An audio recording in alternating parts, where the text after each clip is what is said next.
Hi, this is just a really short video to explain the differences between seed trays and module trays. When I first started gardening, I used to find it a bit of a minefield with all the terminology. It's really simple. So you can get things like seed trays. Now, seed trays come in either like an A4 size or an A5 size, which is half of an A4.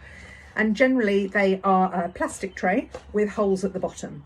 You can obviously get bigger ones, but these are the kind of things you'll see in the garden centre. The idea of these is that you fill the whole tray with compost before you sow your seed. If you then damp it down, sow your seed, they'll all come up almost in a group, so you don't separate the seeds out. Once the seeds have germinated, then you can do what's known as pricking out, and that is taking the individual germinated seedlings and moving them into a module tray. These seed trays here, the holes are at the bottom, obviously to allow for drainage. Now, a module tray is something like this. This is quite a big one. You can obviously get all sorts of different shapes and sizes.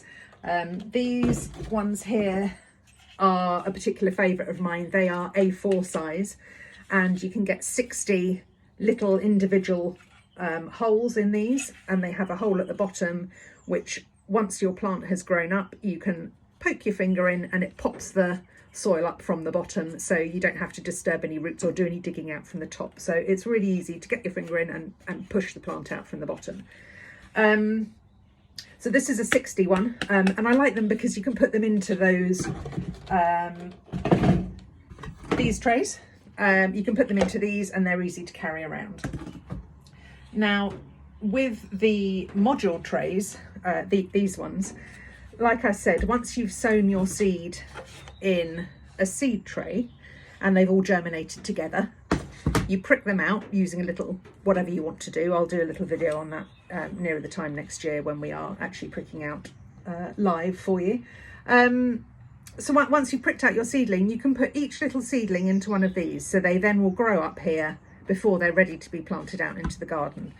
Alternatively, if you don't have one of those, you can literally sow your seeds straight into here. So again, you fill all the cells with compost, damp it down first, and then sow an individual seed or seeds, whatever you are sowing, into each module, and then they will just grow from there. So it is two different ways of sowing. The advantage of sowing in one of these is that you can get quite a lot of seed in one small space. For example, you could do groups of different seeds, just mark them out gently so you can see which is which, obviously put your labels around, but you can germinate quite a lot of different varieties in one tray and then prick them out into these. The other kind of tray that we have is, I guess, what's termed as a gravel tray. Now, this is a similar plastic tray, but it doesn't have any holes at the bottom. And these are the ones that you put your module tray into.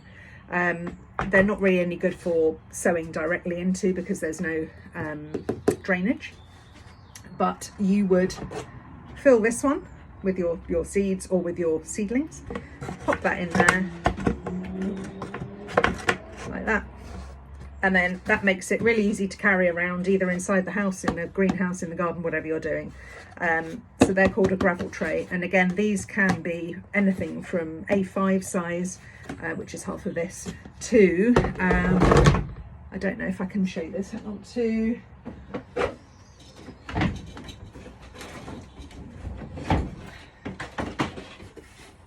this is like a metre long one. So these ones I really like because I do a lot of propagating. You can put a lot of these seed trays in, so you can actually get loads and loads of seeds going at one time. They're obviously, you need the space to do that.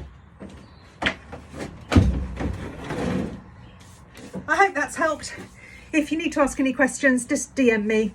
But yeah, I hope that's helped you guys out.